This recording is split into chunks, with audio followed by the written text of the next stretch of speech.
Hello and welcome back to the channel genius classes. और मैं विपुल शर्मा का वेलकम करता हूं बच्चों।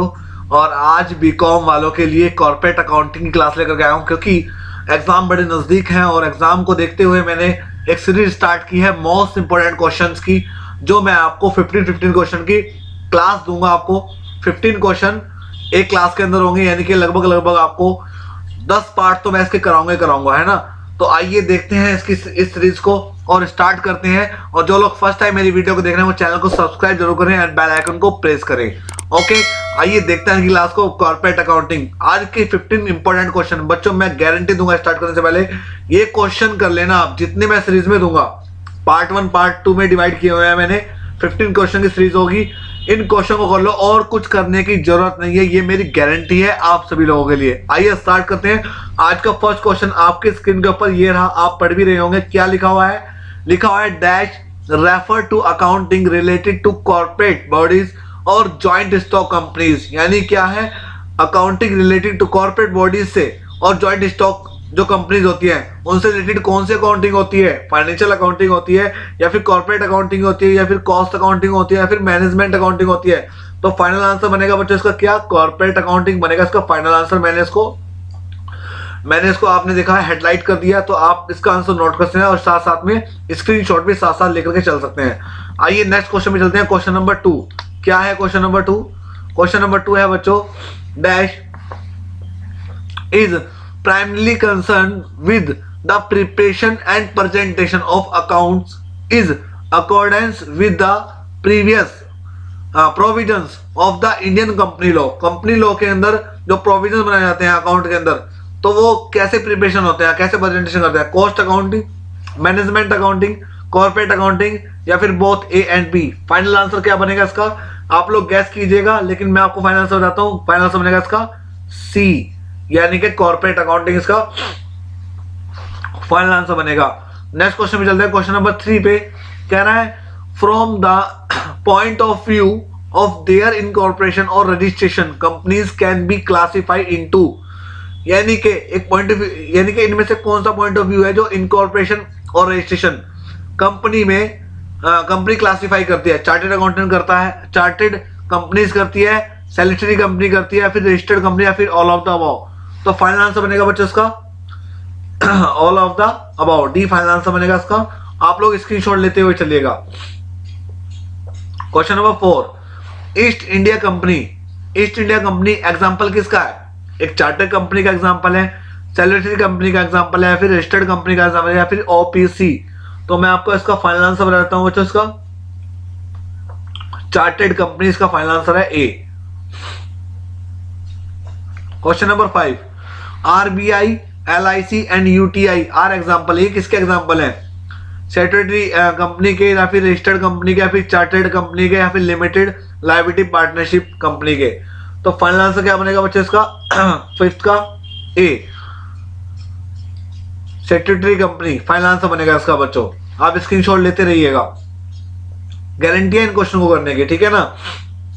उसके बाद 6 क्वेश्चन, क्योंकि आज में थ्योरेटिकल क्वेश्चन बेसिकली बेसिक से चलना बड़ा जरूरी है, तो थ्योरेटिकल क्वेश्चन लेकर के आए हो आप लोगों के लिए। 6 क्वेश्चन है आपका। Company form and registered under the company act 1956 और registered under the provision previous company act is no. तो प्रीवियस कंपनी एक्ट क्या था? मतलब वो चार्टेड कंपनीज का था, या फिर सेक्टरी कंपनी का था, फिर या फिर रजिस्टर्ड कंपनी का, फिर none of the above. Final answer बनेगा इसका बच्चों सी। क्या बनेगा फाइनल आंसर इसका? रजिस्टर्ड कंपनी, ये बनेगा इसका फाइनल आंसर। आगे चलते हैं क्वेश्चन नंबर 7 की ओर। Company incorporated under a social charter by royal charter which lay down objectives, rights, duty, etcetera of the company are now.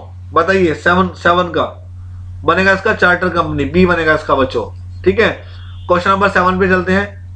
Are those company which are not private company.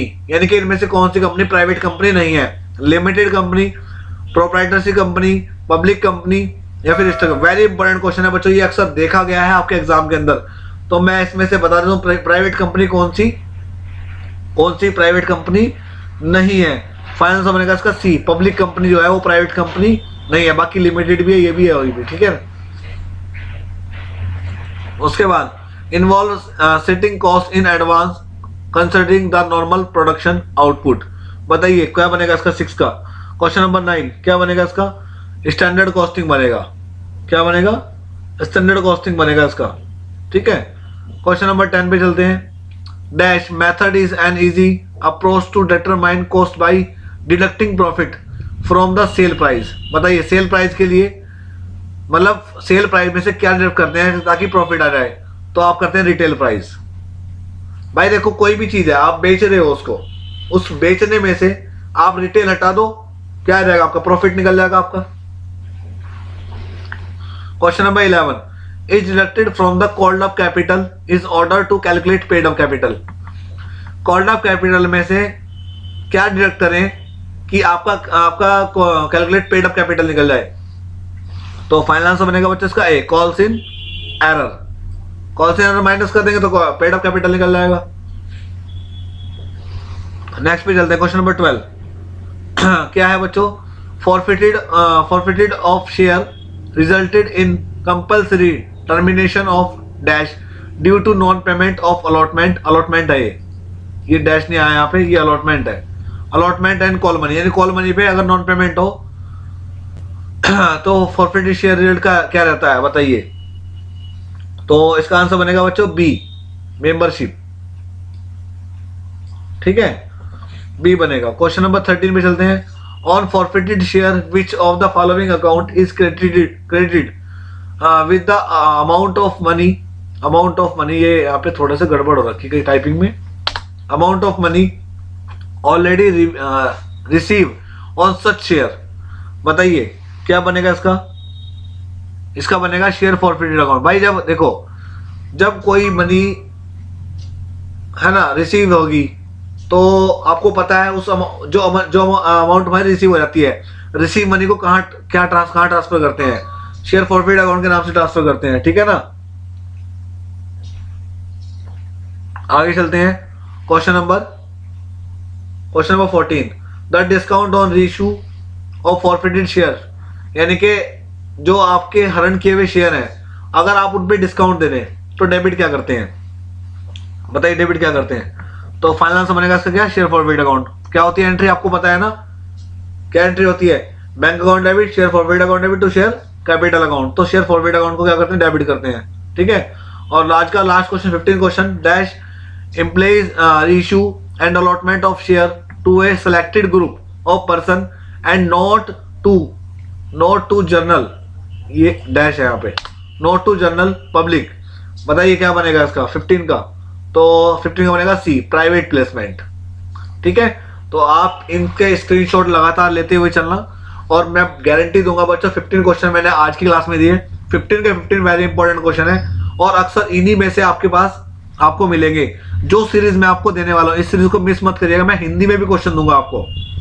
ये तो थोड़े English में type हो गए थे, थोड़ा मेरे पास pen type नहीं था तो ये इंग्लिश में टाइप हुए थे, बट आगे एक दो पार्ट के बाद मैं आपको हिंदी में भी क्वेश्चन दे दूंगा, टेंशन मत लेना किसी भी तरह की, ठीक है। परेशान होने की कोई जरूरत नहीं है, अभी आप इनको तैयार करें, इनके नोट्स बनाते रहे साथ साथ। 15 क्वेश्चन कोई बड़ी बात नहीं है, एक दिन के अंदर 15 नोट्स बनाए, 15 के नोट्स बनाओगे ना आप तो आपके लिए बेस्ट रहेगा, ठीक है ना। और पेपर के अंदर जब आपके पेपर होंगे, एग्जाम होंगे, एग्जाम से पहले ये पढ़ के चले जाना, मैं कह रहा हूँ कुछ पढ़ने की जरूरत नहीं है, ठीक है। तो अभी के लिए इतना करते हैं, thank you so much for watching this video. और वीडियो क्वेश्चन अच्छे लगे हो आपको तो लाइक शेयर कमेंट जरूर करके बताना कैसे लगे, और जो भी आप चाहते हैं तो वो आप कमेंट में टाइप कर सकते हैं, ठीक है। चलिए मिलते हैं नेक्स्ट क्लास में नेक्स्ट 15 क्वेश्चन के साथ, पार्ट 2 के साथ, ठीक है। तब तक के लिए bye bye and take care all of you.